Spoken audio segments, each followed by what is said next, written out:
있어서 저는 아직 젊은 것 같아요. 춥다고 막 그러시는데 좀 더워가지고 자꾸 잠바를 입고 싶어가지고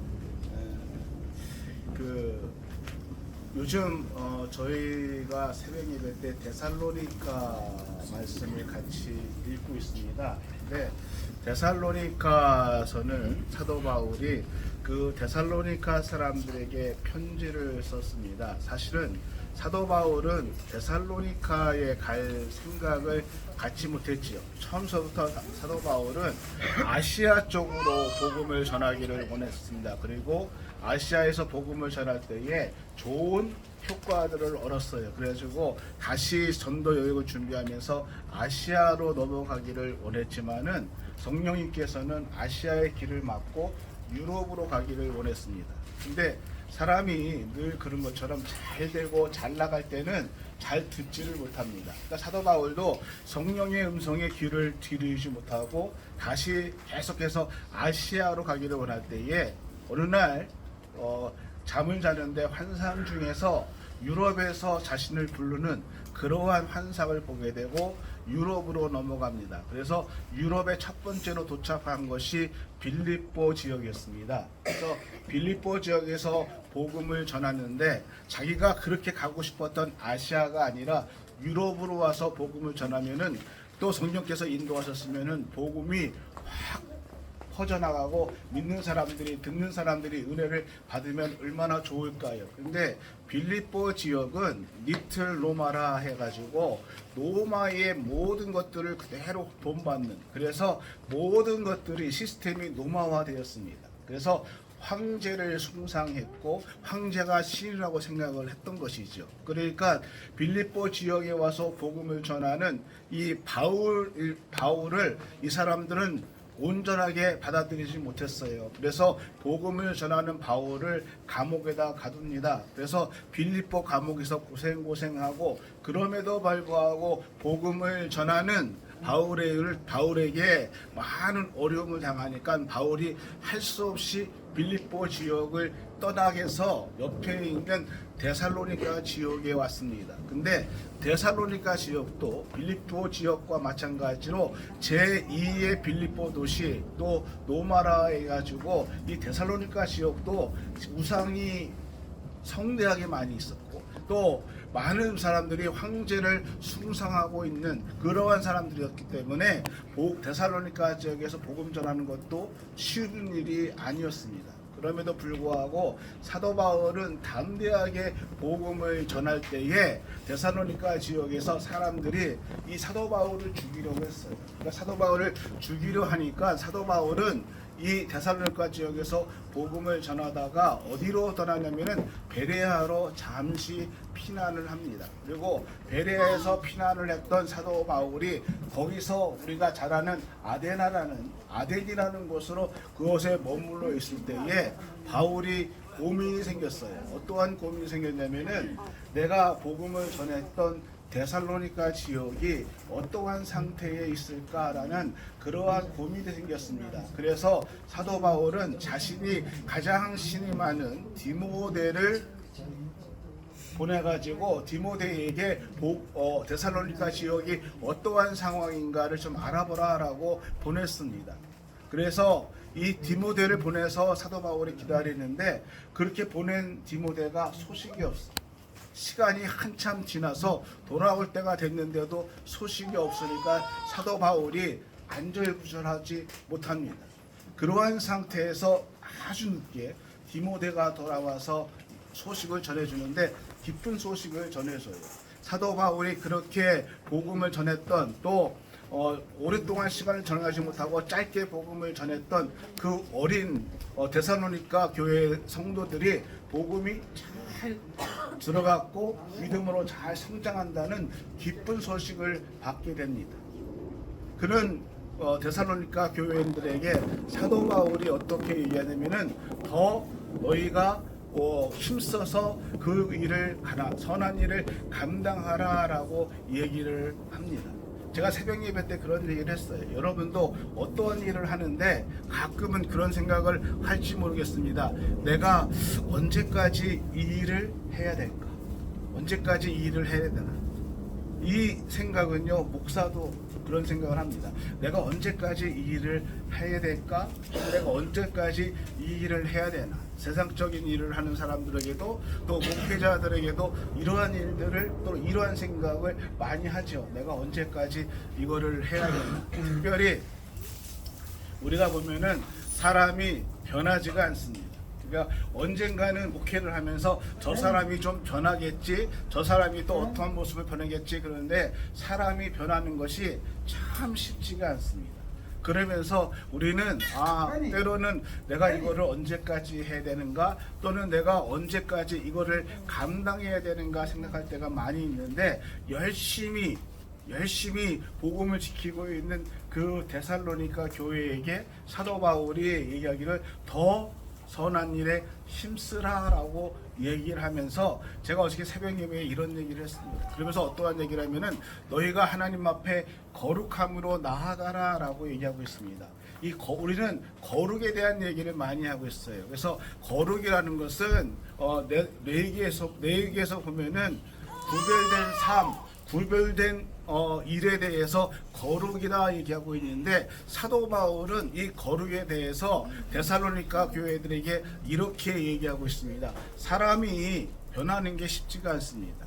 목사도 그렇고 우리 신앙인들도 그래요. 내가 말씀대로 살아야 되고 이렇게 살아야 되는 거 잘 알고 있는데, 오늘 결심한 것이 내일 무너지고 또 내일까지 가지도 않고 오늘 결심한 것이 오늘 오후에 무너지기도 하고, 은혜 받았다고 나는 얘기하는데 바로 그 은혜를 잊어버리기도 하고, 또 내가 조금만 이익 앞에서 거짓말하고 무너지고 넘어지는 일들을 너무너무 많이 해요. 그래서 나는 어떻게 이렇게 살아갈 수 있을까, 내 신앙은 어떻게 이럴 수가 있을까라고 한탄할 때가 많이 있습니다. 근데 사도 바울은 거룩이라는 단어를 얘기하면서 데살로니가 교회에게 어떤 얘기를 하고 있는가, 오늘 우리의 삶 속에서 나와 하나님, 내가 하나님을 바라보는 그 순간, 내가 하나님 안에서 살고자 하는 그 마음을 거룩이다라고 얘기를 하고 있다는 것입니다.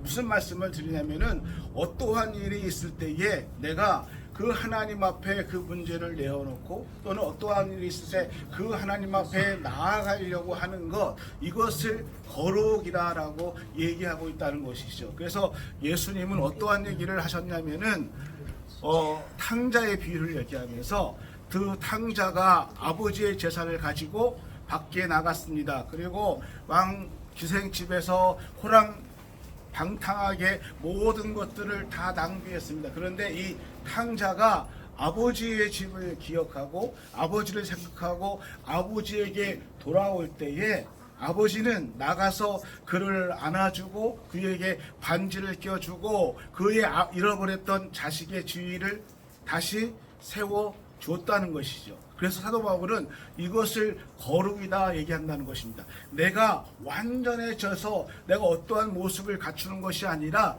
내가 하나님 앞으로 돌아갔을 때에 하나님께서 나를 맞아주시면서 온전하게 해주신다는 것이죠. 나는 그러할 자격이 없는데 그거를 온전하게 해주시는 것, 이거를 거룩이다라고 얘기를 합니다.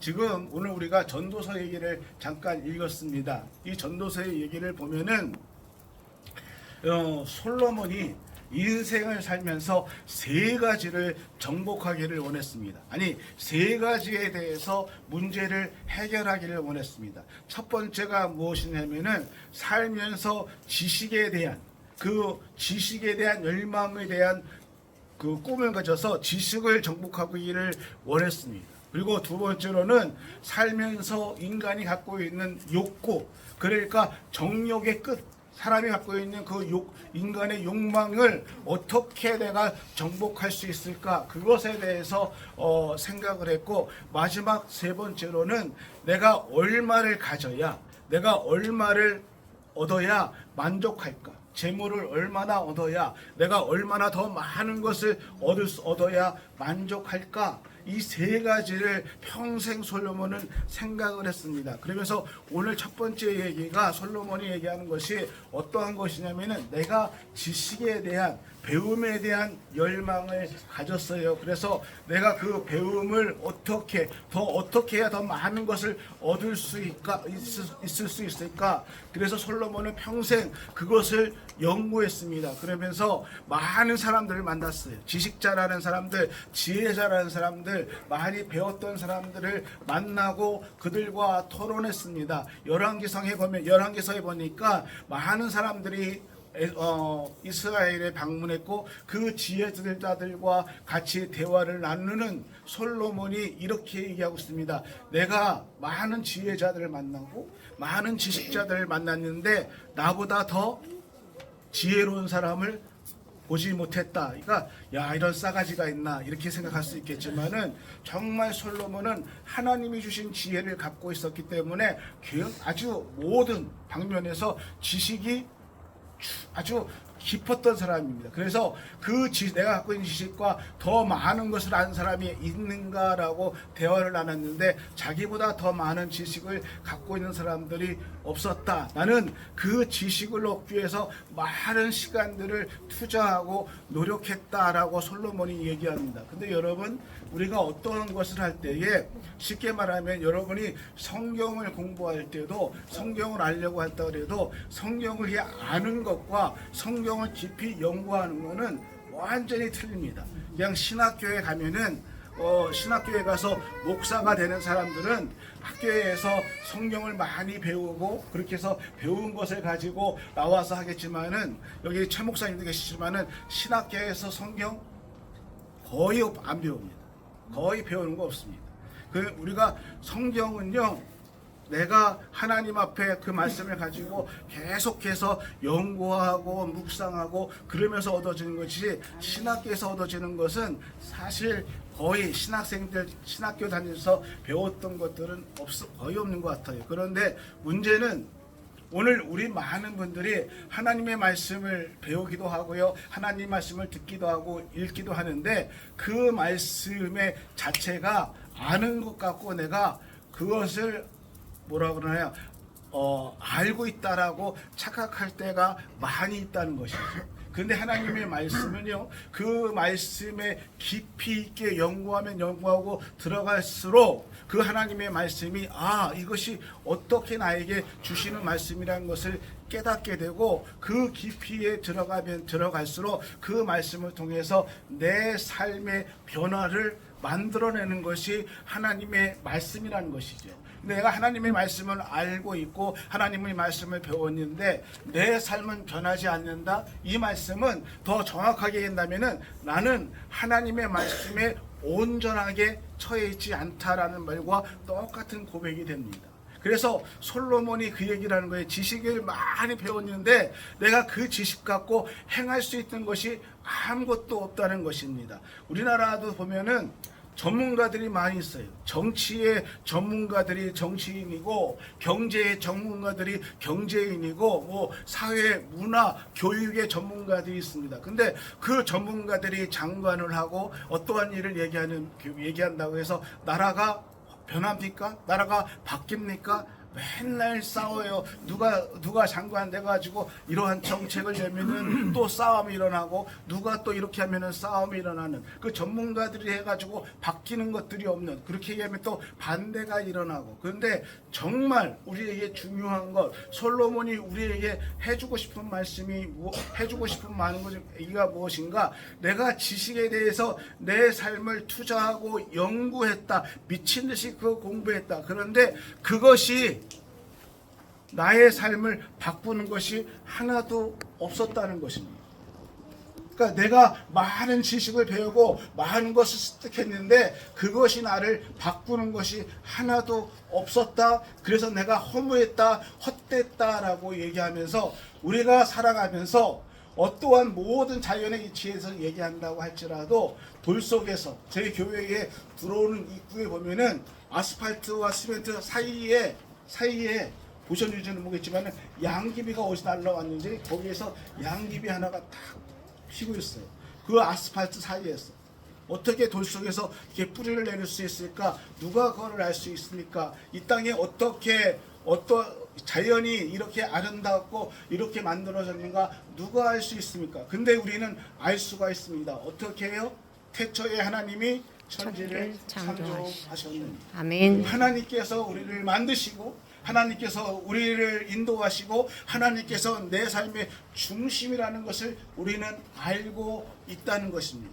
그래서 그 하나님의 말씀 안에 거하고 하나님 말씀에 찾아갈 때에 그것을 통해서 우리의 삶이 변화를 만들어낼 수 있다는 것입니다. 안 변합니다. 나는 왜 이렇습니까? 여러분, 우리는 완벽한 사람이 아니지만은 그러나 우리가 하나님 말씀 안에 거할 때 우리는 온전한 사람으로 바뀔 수가 있다는 것입니다. 어떻게 해요? 하나님 말씀 안에서. 그래서 내가 하나님 말씀을 붙들고 있을 때에 우리 삶의 변화가 일어날 수 있다는 것입니다. 오늘 그 은혜가, 그 축복이 또 이 자연 속에서 그 하나님의 사랑을 누릴 수 있는 우리의 삶이 되기를 주의 이름으로 축원합니다. 아멘.